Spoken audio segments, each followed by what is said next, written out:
Năm 944, Ngô Quyền mất. Triều đình nhà Ngô trở nên rối ren, tạo điều kiện cho các sứ quân cát cứ hình thành và nổi dậy.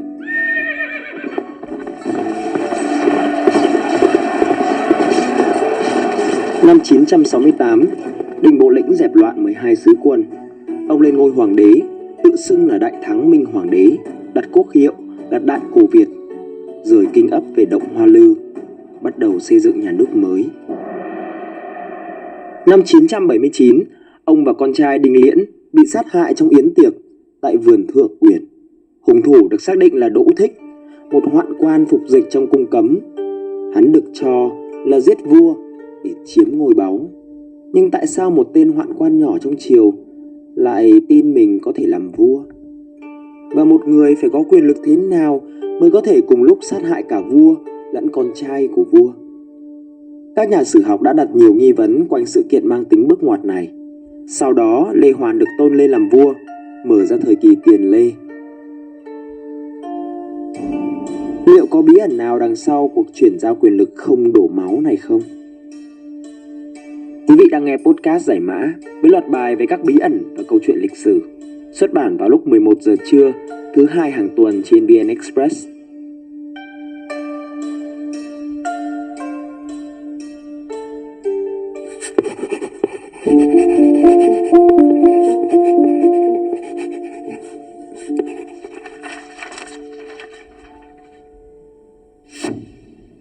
Theo Đại Việt Sử Ký Toàn Thư, sau khi dẹp loạn 12 sứ quân và lên ngôi vua, Đinh Tiên Hoàng rời đô về Hoa Lư, Ninh Bình. Ông đã xây cung điện, chế định phẩm hàm cho quan văn và quan võ, phong cho Lê Hoàn làm thập đạo tướng quân và con trai Đinh Liễn làm Nam Việt Vương. Năm 970, Đinh Tiên Hoàng đặt niên hiệu là Thái Bình và lập 5 hoàng hậu, trong đó có Dương Vân Nga. Dương Vân Nga có tên thật là Dương Ngọc Vân, con của Dương Tam Kha hoặc Dương Thế Hiển ở Ninh Bình. Điều này cũng chưa được khẳng định rõ ràng. Giai thoại kể rằng bà là một thiếu nữ tài sắc vẹn toàn, với làn da trắng, mái tóc đen dài, cùng vốn hiểu biết hơn người. Trong một lần đến vùng Nho Quan, Ninh Bình, Đinh Bộ Lĩnh nghe thấy một giọng hát rất hay, liền ấn tượng. Ông cho người gọi đến nhưng không thấy ai. Sau đó ông đến thăm nhà một người bạn của cha mình là tướng Dương Thế Hiển, thì phát hiện ra giọng nói của con gái người này chính là giọng hát mình vừa nghe thấy. Ông liền mời về cung làm vợ. Sau này Dương Vân Nga sinh cho vua Đinh Hoàng tử Đinh Toàn. Bên cạnh Đinh Toàn, Đinh Tiên Hoàng còn có thêm 2 người con trai khác là Đinh Liễn và Hạng Lang. Tháng 10 năm 979, cả Đinh Tiên Hoàng và Đinh Liễn đều bị ám sát trong vườn Thượng Uyển. Cái chết của cả hai cha con đã gây chấn động triều đình. Hung thủ được cho là Đỗ Thích, một quan thái giám nhỏ trong triều. Hắn đã khai nhận vì mơ thấy một ngôi sao rơi vào miệng mình, nghĩ mình có số đế vương nên muốn giết vua để đoạt ngôi. Tối đó, khi cha con Đinh Tiên Hoàng đang trong men say thì Đỗ Thích đã ra tay sát hại, sau đó trốn trên mái nhà. Quân lính phát hiện sự việc và bắt giữ Đỗ Thích. Đỗ Thích bị bắt, đem xét xử, băm nát như bùn. Vua và Đinh Liễn chết, Đinh Toàn được triều thần tôn lên làm hoàng đế, Dương Vân Nga làm hoàng thái hậu. Thập đạo tướng quân Lê Hoàn hay Lê Đại Hành được Dương Thái hậu chọn làm nhiếp chính, sau tự xưng là phó vương. Các đại thần Đinh Điền, Nguyễn Mặc, Phạm Hạp thấy quyền lực rơi vào tay Lê Hoàn, lại nghi Dương Thái hậu cùng Lê Hoàn tư thông nên kéo quân về Hoa Lư tiến đánh, nhưng bị Lê Hoàn đánh bại. Ở biên giới phía Bắc, giặc Tống lợi dụng tình hình Đại Cổ Việt rối ren, chuẩn bị khởi binh xâm lược.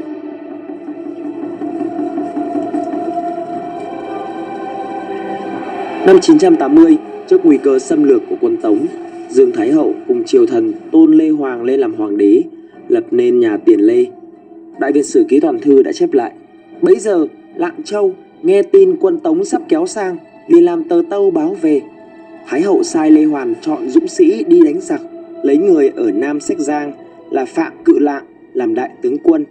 Khi triều đình đang bàn kế hoạch xuất quân thì Cự Lạng cùng các tướng quân khác đều mặc áo trận đi thẳng vào nội phủ, nói với mọi người rằng: này chúa thượng còn trẻ thơ, chúng ta dẫu hết sức liều chết để chặn giặc ngoài, mày có chút công lao thì có ai biết cho, chỉ bằng trước hãy tôn lập ông Thập Đạo làm thiên tử, sau đó sẽ xuất quân thì hơn. Quân sĩ nghe vậy đều hô vạn tuế. Thái hậu thấy mọi người vui lòng quy phục, bèn sai lấy áo long cổn khoác lên người Lê Hoàn, mời lên ngôi hoàng đế. Lê Hoàn lên ngôi, giáng phong Đinh Toàn làm vệ vương. Triều đại nhà Đinh chấm dứt, mở đầu thời tiền Lê. Vụ ám sát vua Đinh nhanh chóng được khép lại với kết luận rằng Đỗ Thích là hung thủ. Tuy nhiên, kết luận này đặt ra nhiều nghi vấn và giả thuyết khác nhau, bởi cái chết mập mờ của cha con vua Đinh, động cơ muốn giết vua để lên ngôi sau giấc mơ sao rơi vào miệng là không đủ thuyết phục để giải thích cho hành động giết vua. Vụ án được xét xử nhanh chóng khiến nhiều người đặt ra câu hỏi liệu đây có phải là một âm mưu phức tạp hơn liên quan đến các nhân vật quyền lực trong triều đình.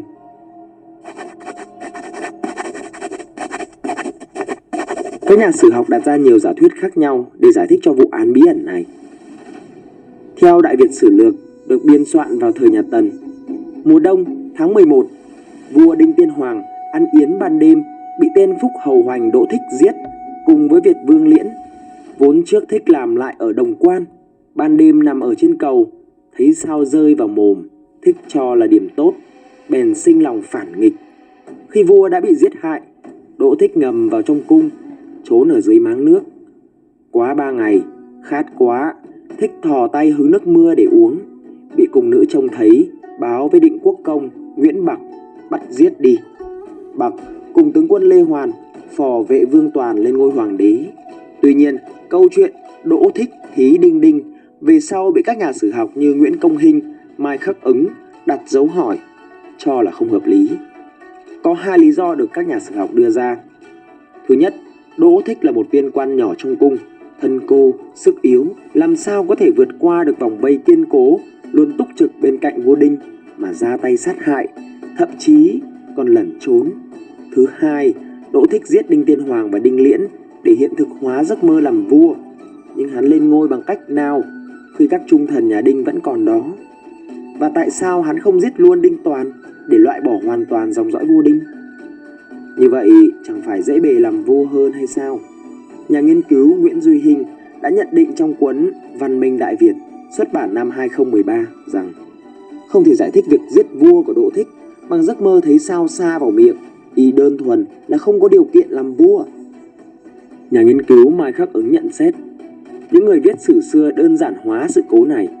Chỉ bởi một giấc mơ hão huyền mà Đỗ Thích trở thành tên sát nhân, đằng sau Đỗ Thích còn có ai không? Nhiều ý kiến cho rằng Đỗ Thích chỉ là một con tốt thí mạng, có thể bị lợi dụng bởi những kẻ quyền lực hơn. Những kẻ đó có thể là ai? Cái tên đầu tiên được nhiều người nghĩ đến là Lê Hoàn. Việc ám sát Đinh Bộ Lĩnh và Đinh Liễn chỉ là bước đầu tiên để đạt được mục tiêu chiếm đoạt ngôi báu. Những người có khả năng chiếm ngôi phải có thế lực rất lớn. Tuy nhiên, tác giả Đinh Công Vĩ trong cuốn Bên lề chính sử xuất bản năm 2005 đã chỉ ra, lúc bấy giờ tứ trụ triều đình bao gồm Đinh Điền, Nguyễn Bạc, Trịnh Tú, Lưu Cơ vẫn còn hiện hữu, thì một tên quan nhỏ như Đỗ Thích không thể giết vua nếu không có một thế lực mạnh hơn tứ trụ đứng sau. Xét theo tình hình chính trị, người có quyền lực cao hơn tứ trụ lúc này là Lê Hoàn. Lê Hoàn quê ở Xuân Lập, Châu Ái, nay là xã Xuân Lập, huyện Thọ Xuân, Thanh Hóa. Năm 16 tuổi, Lê Hoàn đã đứng trong hàng ngũ quân đội Đinh Bộ Lĩnh, tham gia dẹp loạn 12 sứ quân. Với tài năng quân sự và được lòng quân sĩ, ông được Đinh Bộ Lĩnh tin dùng và giao cai quản 2.000 quân sĩ. Đến năm 971, Lê Hoàn được phong chức thập đạo tướng quân, tổng chỉ huy quân đội trong cả nước. Trong cái chết của vua Đinh, Lê Hoàn là người hưởng lợi nhiều nhất. Nhà sử học Đặng Xuân Bảng đã đề cập, nhà Đinh lấy Lê Hoàn làm thập đạo tướng quân, nắm cả quân trong nước, lại được ra vào cung cấm. Thế thì trong ngoài cửa cung đều trao vào tay một người như Lê Hoàn, uy quyền lớn như thế, làm sao không nảy sinh lòng khác? Đứng trên quan điểm này, trong Quốc sử Huấn Mông xuất bản năm 2019, Tản Đà đã cho rằng Đỗ Thích chỉ là tay sai, còn kẻ chủ mưu đứng sau vụ này chính là Lê Hoàn. Ông giải thích như sau: xưa nay chưa từng thấy có kẻ hạ tiện như chức tri hậu nội nhân mà dám có cái chí giết vua để cướp nước, cho nên biết rằng Đỗ Thích dám làm sự đó, tất có người sai vậy. Sao biết sai Đỗ Thích mà là Lê Hoàn vậy? Xưa xem vua Đinh vừa mới mất là Lê Hoàn liền ra vào cung cấm, thông tư với Dương Hậu, tự xưng làm phó vương. Ấy trong lòng không có vua đã lâu, cho nên đến lúc ấy mà mới công nhiên như thế vậy. Sao biết là Hoàn thực chủ mưu vậy? Khi ấy quân 10 đạo đều trong tay Hoàn, ngoài Hoàn không ai dám có bụng nghĩ vậy. Tóm lại, các tài liệu chỉ ra việc Lê Hoàn nắm nhiều quyền lực trốn cung cấm. Sau khi vua chết, ông này lại tự ý ra vào, còn tự xưng là phó vương. Điều này cho thấy từ lâu đã có dã tâm. Theo nhà nghiên cứu Nguyễn Hoàng Vũ trong cuốn Mật Bổn, những bí ẩn lịch sử Việt Nam cổ trung đại, có thể thấy với vị trí và quyền lực mà Lê Hoàn đang có, thì việc người ta nghi ngờ rằng cái chết của hai cha con họ Đinh có liên quan đến ông cũng là điều dễ hiểu. Tuy nhiên, nói rằng Đỗ Thích là tay sai của Lê Hoàn thì chưa chắc. Người bắt Đỗ Thích là Nguyễn Bạc, một nhân vật trong tứ trụ triều đình. Nguyễn Bạc là người tra hỏi và xét tội Đỗ Thích. Nếu thực sự Đỗ Thích và Lê Hoàn có mối liên hệ, tại sao Nguyễn Bạc lại dễ dàng bỏ qua cho Lê Hoàn như thế? Vào thời điểm vụ ám sát xảy ra, Nguyễn Bạc không những không chống đối Lê Hoàn mà còn dùng Đinh Điền liên minh với Lê Hoàn để lập vệ vương Đinh Toản. Nghi vấn này đã được giải thích trong Thiên Nam Ngữ Lục như sau: một Hoàn ra dạ thờ ơ, có tình ngấp nghé, muốn cơ vẫy vùng. Từ ngày thích phạm minh rồng, ý Hoàn xem chẳng có lòng minh âm. Trong nhà thầy tớ nói thầm, Đỗ Thích nó làm gãi chỗ ngứa tao. Theo như những lời này thì hành động của Đỗ Thích chỉ ngẫu nhiên trùng hợp với lợi ích của Lê Hoàn. Tuy nhiên, còn có một cách giải thích khác về vai trò của Đỗ Thích trong vụ án này. Theo Hoa Lư tự sự, Vân Sảng truyện, lưu hành ở Ninh Bình, do giáo sư Trương Thâu công bố, Dương Thị Vân phản bội chồng, từ lâu vốn đã tư thông Lê Hoàn, đặt mưu hiểm lập trước gian, đầu độc giết chết tiên hoàng cha con, Đỗ Thích tri hậu nội quan. Đi tuần về thấy tâm can hãi hùng, nhảy ngay lên mái điện rồng. Bụng đói miệng khát long đong 3 ngày, trời mưa hứng nước giơ tay, triều đình hô hoán lôi ngay xuống đình. Đổ cho tội thí Đinh Đinh, để Lê ra xuất thánh minh trị vì. Theo như cách lý giải này, Lê Hoàn và Dương Vân Nga đã thông đồng với nhau từ trước để giết vua. Đỗ Thích có thể chỉ là người vô tình có mặt tại hiện trường sau khi cha con Đinh Tiên Hoàng bị sát hại. Vì quá sợ hãi và không thể chứng minh mình vô tội, hắn đã vội vàng chạy trốn và bị bắt. Nhà nghiên cứu Nguyễn Duy Hinh cũng nêu ý kiến, chỉ có Lê Hoàn làm thập đạo tướng quân mới có quyền lực chiếm ngôi vua và được vợ Đinh Bộ Lĩnh đồng mưu, nên mới lấy áo long bào khoác cho Lê Hoàn rồi làm vợ Lê Hoàn. Vậy tại sao lời giải thích này lại có sự xuất hiện của Dương Vân Nga? Bà có vai trò gì trong vụ ám sát này? Vào những năm cuối đời Đinh Tiên Hoàng, nội bộ nhà Đinh có nhiều biến động. Thời điểm Đinh Tiên Hoàng lập hoàng hậu, ông chỉ có một con trai là Đinh Liễn. Đinh Liễn đã lớn tuổi, lập nhiều công trạng trong công cuộc dẹp loạn các sứ quân, nên được Đinh Tiên Hoàng phong là Nam Việt Vương và có ý muốn truyền ngôi cho. Theo Đại Việt Sử Ký Toàn Thư, Đinh Tiên Hoàng giao cho Đinh Liễn phụ trách việc ngoại giao với nhà Tống. Bản thân Đinh Liễn cũng được nhà Tống công nhận là người kế vị của Đinh Tiên Hoàng. Năm 974, Dương Vân Nga sinh hoàng tử Đinh Toản. Địa vị của Đinh Liễn không có gì thay đổi. Vài năm sau, hoàng tử Đinh Hạng Lang chào đời. Địa vị của Đinh Liễn lại lung lay dần dần. Đinh Tiên Hoàng đặc biệt yêu quý Hạng Lang hơn các hoàng tử khác. Năm 978, Đinh Tiên Hoàng đã chính thức phong Hạng Lang làm thái tử. Đinh Liễn cứ ngỡ rằng ngôi báu sẽ thuộc về mình. Nay nghe tin thì vô cùng tức giận. Đầu năm sau 979, Đinh Liễn đã ngầm sai thủ hạ giết chết Hạng Lang. Đinh Tiên Hoàng biết chuyện nhưng không xử tội. Dường như ông đã lấy công lao để bù tội cho Đinh Liễn. Đinh Liễn thấy thế thì đắc chí, yên tâm rằng ngai vàng sớm muộn cũng sẽ về tay mình. Theo Phó Giáo sư Nguyễn Duy Hinh trong cuốn Văn Minh Đại Việt, cái chết tức tưởi của Hạng Lang cùng việc dung túng thủ phạm của Đinh Tiên Hoàng khiến Dương Vân Nga không khỏi lo lắng về số phận của con trai là Đinh Toản. Tuy Hạng Lang đã chết, nhưng Đinh Liễn vẫn chưa được lập làm thái tử. Nếu một ngày nào đó Đinh Tiên Hoàng bỏ qua Đinh Liễn mà chọn Đinh Toàn, thì liệu Đinh Toàn có thoát khỏi cái kết cục như Hạng Lang hay không? Trong trường hợp xấu hơn, nếu Đinh Liễn vì muốn đề phòng bất trắc mà xuống tay luôn với Đinh Toàn thì sao? Không có gì đảm bảo cho tương lai của mẹ con Dương Vân Nga. Vì thế, hoàng hậu muốn tìm đồng minh để bảo vệ con trai. Trong số những đại thần bấy giờ, có Lê Hoàn là thập đạo tướng quân, quyền lực trong tay rất lớn. Theo tác giả Đinh Công Vĩ trong cuốn Bên lề lịch sử, có thể Lê Hoàn nhận biết được nỗi hoang mang của Dương Vân Nga và xem đó là cơ hội không thể bỏ lỡ. Thêm vào đó, mối quan hệ của Lê Hoàn và Dương Vân Nga cũng có nhiều điểm đáng chú ý. Trong một giai thoại được kể lại trong sử cũ, Dương Vân Nga và Lê Hoàn đã có mối quan hệ tình cảm từ trước khi bà trở thành hoàng hậu. Giai thoại này kể rằng trong lúc đến thăm nhà một người lính, Lê Hoàn đã gặp Dương Vân Nga, cả hai phải lòng nhau từ đó. Khi Đinh Bộ Lĩnh biết tới tài sắc của Dương Vân Nga thì không hay gì về mối quan hệ giữa bà và Lê Hoàn. Đến khi lên làm hoàng hậu, Dương Vân Nga vẫn thầm thương trộm nhớ mối tình trước kia của mình. Sách Đại Việt Sử Ký Toàn Thư kỷ nhà Tiền Lê có một câu rằng: vua Lê Hoàn nhân gian dâm trong cung và lấy được nước. Điều này cho biết Lê Đại Hành và Dương Vân Nga đã có quan hệ bất chính với nhau trước khi Lê Hoàn lên ngôi. Theo tản đà Nguyễn Khắc Hiếu trong Quốc sử Huấn Mông, vì tình cảm xưa cũ và nỗi hoang mang trốn cung cấm, Dương Vân Nga và Lê Hoàn đã đứng chung thuyền âm mưu giết vua để đạt được nhiều mục đích riêng. Sau màn kịch Đỗ Thích giết vua, Dương Vân Nga đã thành công xóa bỏ nỗi lo sợ con trai Đinh Toàn bị giết, mà thuận lợi đưa con lên ngôi. Lê Hoàn cũng nhanh tay giành lấy quyền lực điều khiển đất nước. Như vậy, trong cái chết của cha con Đinh Tiên Hoàng, Dương Vân Nga và Lê Hoàn có động cơ rất rõ và là người hưởng lợi nhiều nhất. Kết luận trên dù ăn khớp với một số sự kiện và diễn biến lịch sử trước và sau cái chết của Đinh Tiên Hoàng, tuy nhiên nó vẫn thiếu những tư liệu cụ thể để khẳng định chắc chắn. Về sau, giả thuyết Lê Hoàn và Dương Vân Nga âm mưu giết vua đã được các nhà sử học bác bỏ. Các nhà sử học bênh vực Dương Vân Nga cho rằng trong khi đất nước đang lâm nguy, nếu chỉ vì quyền lợi của dòng họ và ngôi vị của con mình thì khó có thể giữ được nước.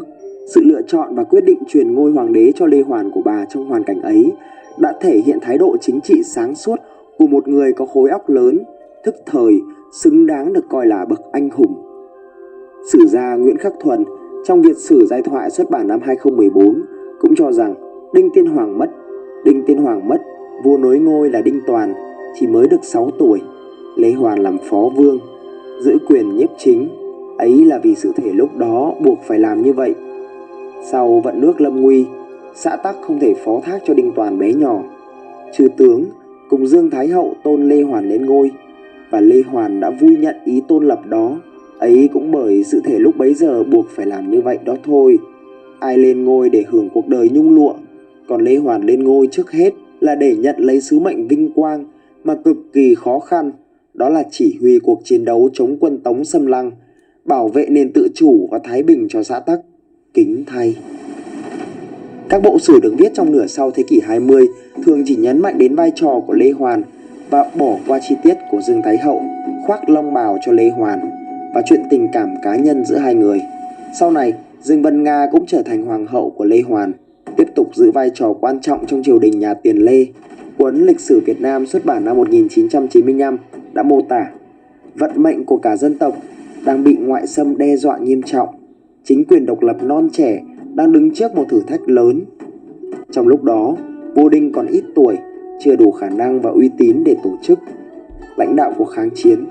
Vì sự nghiệp bảo vệ nền độc lập dân tộc, quân sĩ và một số quan lại liền suy tôn Lê Hoàn lên làm vua. Cho đến 1971, học giả Văn Tân cũng đã lên tiếng về Dương Thái Hậu trong bài nhân dịp kỷ niệm 900 năm chiến thắng Chi Lăng lần thứ nhất 981, thử tìm hiểu cống hiến của Lê Hoàn đối với lịch sử dân tộc Việt Nam thế kỷ 10. Ông mô tả rằng triều đình còn đang lúng túng, còn chưa biết xử lý ra sao, thì bà Dương Vân Nga, tức Dương Thái Hậu, mẹ của Đinh Toàn, đã lấy áo hoàng bào khoác vào Lê Hoàn và mời ông lên ngôi vua. Hành động mạnh dạn và sáng suốt của bà Dương Vân Nga đã mở một lối thoát cho triều đình, tạo cơ sở pháp lý cho Lê Hoàn để ông này có thể lên thay nhà Đinh mà vẫn không mang tiếng là cướp ngôi của vua nhà Đinh. Tội trạng của Lê Hoàn và Dương Vân Nga được các nhà sử học nhìn dưới góc độ khách quan hơn. Đến nay, hung thủ vụ ám sát cha con vua Đinh vẫn còn là một bí ẩn chưa có câu trả lời rõ ràng. Liệu rằng đó có phải là hành động của một viên quan nhỏ với giấc mộng hoàng đế, hay còn là âm mưu lớn của nhiều thế lực đứng sau? Những bí ẩn khiến cho lịch sử trở nên hấp dẫn, và việc nghiên cứu tìm kiếm sự thật giúp ta hiểu rõ hơn về quá khứ đầy biến động của dân tộc.